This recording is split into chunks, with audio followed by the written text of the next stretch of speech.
Hello बच्चों। आज हम क्लास 5 की ईवीएस की बुक के 3rd चैप्टर कुछ खास है हमको रीड करेंगे, पढ़ेंगे। अच्छा बताओ बच्चों, यदि आपकी आंखों पर पट्टी बांध दी जाए और फिर कहा जाए कि आप अपनी किताब पढ़ो, तो बताओ क्या आप पढ़ पाएंगे? तो आपका आंसर होगा नहीं, क्योंकि आंखों के बिना तो हमें कुछ भी दिखाई नहीं देता। लेकिन दुनिया में ऐसे बहुत से लोग हैं जो देख नहीं पाते हैं, लेकिन फिर भी वो पढ़ाई करते हैं। हेलन केलर भी आंखों से देख नहीं सकती थी, लेकिन एक लेखिका के रूप में जानी जाती है।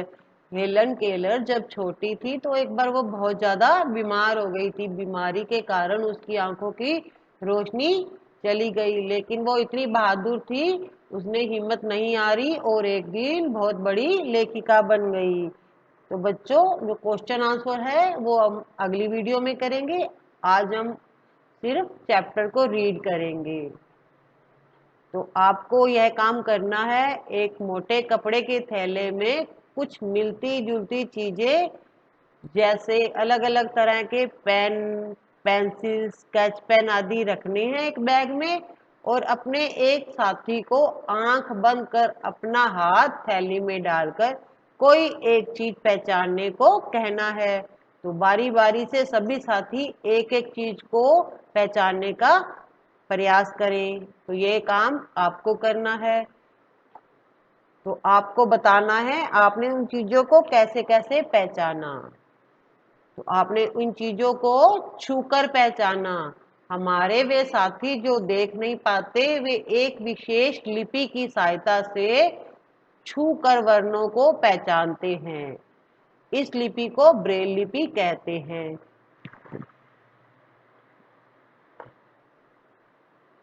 तो यहाँ पर ब्रेल लिपि दी हुई है।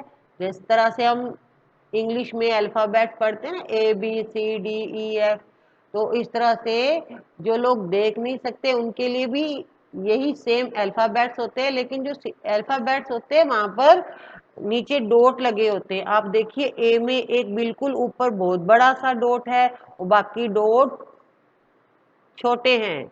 तो ये ए की पहचान होती है। जो वो हाथ लगाते हैं तो उन्हें वो ए अक्षर का जो बड़े वाला डॉट होता है वो उन्हें उभरा हुआ दिखाई देता है।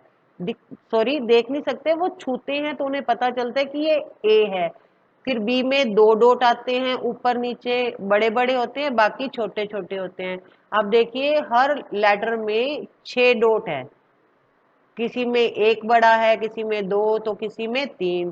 तो ये हम जब क्वेश्चन आंसर करेंगे तो अच्छी तरह से पढ़ेंगे। तो ये ब्रेल लिपि है, जो देख नहीं सकते उनको इस तरह से सिखाया जाता है। ब्रेल लिपि में हर अक्षर जैसे ABC के लिए विशेष उभरे हुए संकेत होते हैं। चित्रों में इन्हें देखिए, जैसा कि मैंने आपको अभी दिखाया था ना ABCD वाला, वैसा ही इस लिपि में 6 बिंदुओं से सभी वर्णों की आकृतियों का निर्माण किया जाता है। जैसा कि मैंने आपको बताया था कि हर अक्षर में 6 डॉट होते हैं, कुछ बड़े और कुछ छोटे डॉट है। आप देखिए, A to Z तक के लेटर में डॉट दिए हुए हैं। हमें यहाँ सिर्फ छपे हुए दिख रहे हैं, लेकिन उनके लिए जो ये डॉट होते हैं वे उभरे हुए होते हैं, ऊपर होते हैं, जिससे वो छूकर पहचानते हैं कि यहाँ कितने डॉट है। एक लकड़ी की स्लेट पर एक मोटा कागज रखा जाता है और उस पर एक विशेष स्केल होता है, जिस पर 6 बिंदु, जैसा कि आपने चित्र में देखा है, का समूह लाइन से बना होता है। कागज पर नुकीली कलम से जो अक्षर लिखना है उसके अनुसार बिंदु पर छेद कर दिया जाता है। जैसे अंग्रेजी भाषा का ए वर्ण लिखना है तो बिंदु 1 पर नुकीली कलम से छेद किया जाता है। इस नुकीली कलम को टाइल्स कहते हैं। कागज पर छेद करने के बाद उसे पलट देते हैं। कागज के इस तरफ अंगुली फेरने पर उभरे हुए बिंदु महसूस होते हैं। इन उभरे छेदों को अंगुली से छूकर पहचाना जाता है कि क्या लिखा हुआ है। जैसा कि मैंने आपको ऊपर बताया था कि वो मोटे मोटे होते हैं, जिससे वो जो आदमी देख नहीं सकते वो टच करके पहचानते हैं, छूकर पहचानते हैं। उनको इस तरह से सिखाया जाता है। तो यहाँ पे एक स्टाइल्स दी हुई है, देखिए यहाँ पर, और एक स्केल भी दिया हुआ है, जैसा कि हमने अभी पढ़ा था। नीचे ब्रेल लिपि में इंडिया लिखा गया है। आप भी ब्रेल लिपि चार्ट की मदद से अपना नाम ब्रेल लिपि में लिख सकते हैं। जैसा आप देखोगे ना ऊपर A to Z तक के हर अक्षर की पहचान बताई हुई है, तो आप अपना नाम उसकी हेल्प से इस तरह से डॉट लगाकर बना सकते हैं। अपने फ्रेंड्स के नाम भी बना सकते हैं। अब हम पढ़ेंगे ब्रेल लिपि की कहानी। लुई ब्रेल फ्रांस के रहने वाले थे। एक बार खेलते समय बालक लुई ब्रेल को उनके पिता की कार्यशाला में आंखों में चोट लग गई। इससे आंखों की रोशनी चली गई। लुई ब्रेल एक मेधावी छात्र थे, मतलब बहुत ज्यादा होशियार थे। लुई ब्रेल को विशेष तरीके से अध्ययन कराया जा रहा था। इन पुस्तकों से पढ़ना काफी कठिन काम था, क्योंकि इनको पढ़ने में बहुत अधिक समय लगता था। इसी बीच एक दिन सेना के कप्तान ने लुई ब्रेल के स्कूल का दौरा किया, उनके स्कूल में घूमने गए। तो उन्होंने अपने द्वारा विकसित 12 बिंदुओं पर आधारित लिपि को छात्रों व शिक्षकों को दिखाया। लुई ब्रेल इस लिपि से बहुत प्रभावित हुए। उन्होंने प्रयास कर 12 बिंदुओं से लिखने के तरीके को 6 बिंदुओं वाले तरीके में बदल दिया। जैसा कि आपने ऊपर देखा था ना, A to Z तक के हर अक्षर में 6 डॉट हैं, तो सबसे पहले 12 बनाए गए थे। लुई ब्रेल ने उनको बदलकर 6 बिंदुओं में कर दिया। अतः इनके द्वारा तैयार लिपि को ब्रेल लिपि नाम दिया गया। उनके नाम से इस लिपि का नाम रखा गया। अभी आपने जाना कि जो देख नहीं सकते वे किस तरह से पढ़ते लिखते हैं, लेकिन आपने ऐसे लोगों को भी देखा होगा जो बोल व सुन नहीं सकते। ये लोग हाथों के इशारों से बातों को समझते व समझाते हैं। आओ देखें इशारों से बातें कैसे समझ में आती है।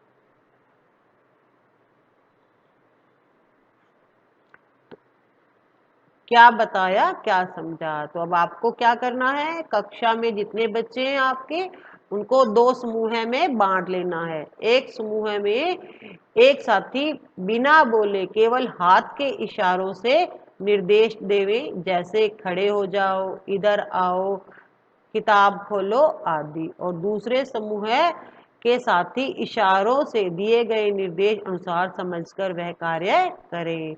ये काम आपको खुद करना है। जिस प्रकार इशारों से आप निर्देश समझ पाते हैं, उसी प्रकार जो लोग बोल व सुन नहीं सकते उनके लिए सांकेतिक भाषा का उपयोग किया जाता है। नीचे देखिए, यहाँ पर चित्र दिए गए हैं। नीचे सांकेतिक भाषा के चित्र दिए गए हैं। इन्हें देखकर कक्षा में बॉय बिना बोले साथियों को समझाने की कोशिश कीजिए। आप और भी शब्द पूछ सकते हैं। देखिए यहाँ पर हमारा हाथ बना हुआ है। हाथ के अलग अलग तरीके हैं। ए में अलग है, बी में अलग है, सी में अलग है। आप अपनी बुक में देख सकते हैं। जैसा कि हमने देखा था, जो देख नहीं सकते उनके लिए किस तरह से वो ब्रेल लिपि का आविष्कार किया गया था। तो जो बोल नहीं सकते और सुन नहीं सकते उनके लिए हाथ के इशारों से ही उन्हें समझाया जाता है। तो यहाँ पर A to Z तक के लेटर हैं, और हमारे जो हाथ के पोज हैं वो भी अलग अलग हैं। तो आप इन हाथ की हेल्प से, इन अक्षरों की हेल्प से कोई भी शब्द बना सकते हैं।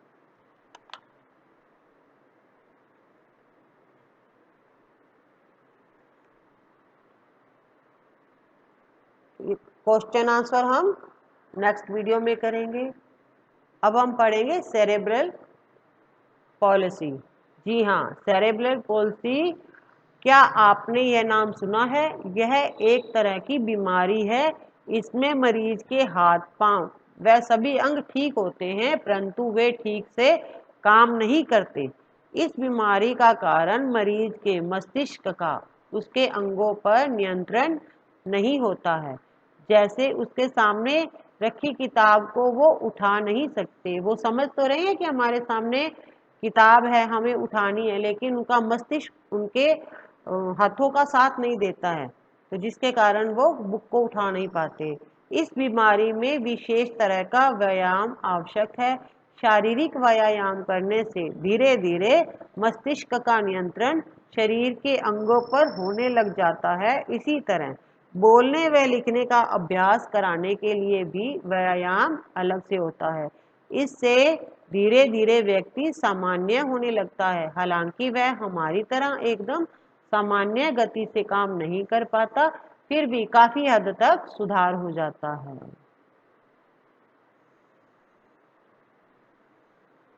पाठ में हमने सीखा शारीरिक अक्षमता के बावजूद लोगों में विशेष योग्यता होती है।